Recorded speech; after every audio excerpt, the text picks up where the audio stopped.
કડપણનું વસાણું.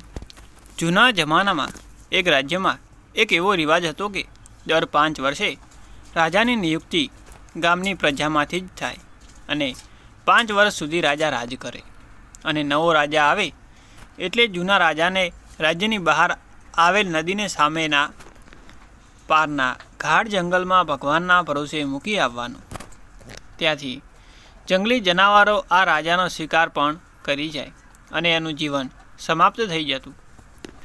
પ્રજામાંથી રાજાની નિમણૂક એક હાથી કરતો. એની સૂંઢમાં એક મોટો હાલ અટકાવવામાં આવતો. ગામ વચ્ચેથી હાથી નીકળે અને જેના ગળામાં હાર નાખે એ રાજા. 5 વર્ષ સુધી એ રાજા હતો. અપાર જાહો જલાલી અને એશો આરામની જિંદગી. પણ 5 વર્ષ પછી રાજાની હાલત જોવા જેવી હોય. નવો રાજા આવે એ જ જૂના રાજાને દોરડે બાંધીને નદીને પેલે પાર મૂકવા જાય. જૂનો રાજા કરગરે જિંદગીની ભીખ માગે પણ નવો રાજા એને ન સાંભળે. એક રાજાની 5 વર્ષની ટર્મ પૂરી થઈ અને નવો રાજા નિયુક્ત થતાં જ જૂના રાજાને દોરડેથી બાંધવા સૈનિકો આવ્યા. એટલે રાજા હસીને કહે, મને દોરડાથી બાંધવાની જરૂર નથી, હું તમારી સાથે જ આવું છું, ચાલો. સૈનિકો વિચારમાં પડી ગયા કે આ તો પહેલો રાજા આમ બોલે છે. અત્યાર સુધીના રાજાઓ તો કરગરતા હતા. તેમ છતાં સૈનિકોએ એને ચારે બાજુથી કોર્ટન કરી લીધો કે જેથી એ ભાગી ન જાય.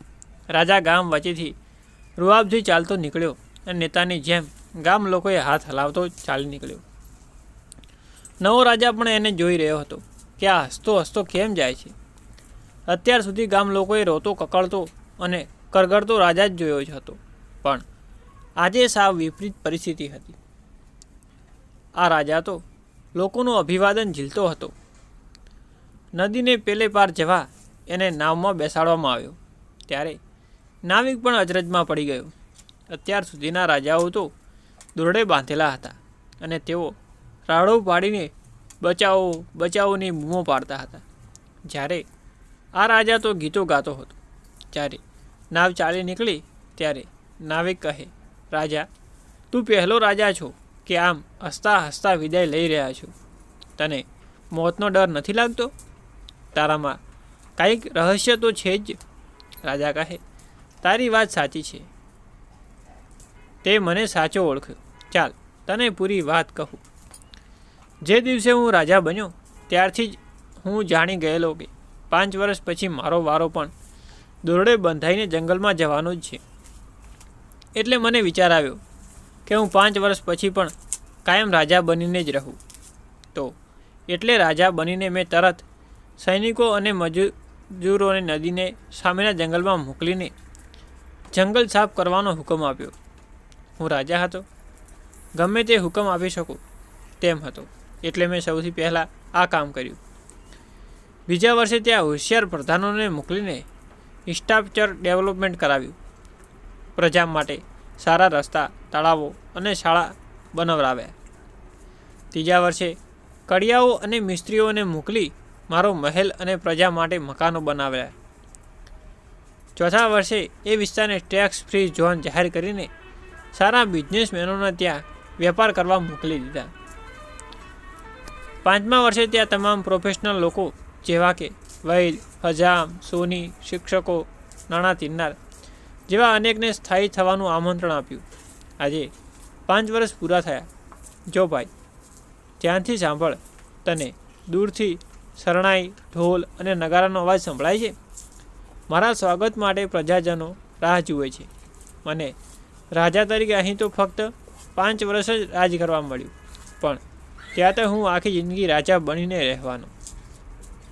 આ છે મારી મુસ્કાનનું રહસ્ય. દોસ્ત, બીજા રાજાઓએ તો 5 વર્ષ ફક્ત ભોગ વિલાસમાં જ મહાલતા રહ્યા. પણ હું જાણતો હતો કે ભગવાને આપણને કમાણીને પણ અમુક વર્ષો જ આપેલા છે. જો તે દરમિયાન ભવિષ્યને આવનારી નિવૃત્તિ અવસ્થાનું પ્લાનિંગ કરી લઈશું તો આખી જિંદગી રાજા બનીને જીવી શકાશે. પણ જો કેરિયરની શરૂઆતમાં 10-15 વર્ષ કરકસરથી અય્યાશીથી વગર ભવિષ્યના પ્લાનિંગ સાથે જીવશું તો બીજા રાજાઓની માફક કાકલુદી કરવાનો વારો જ ન આવે. કથાસાર.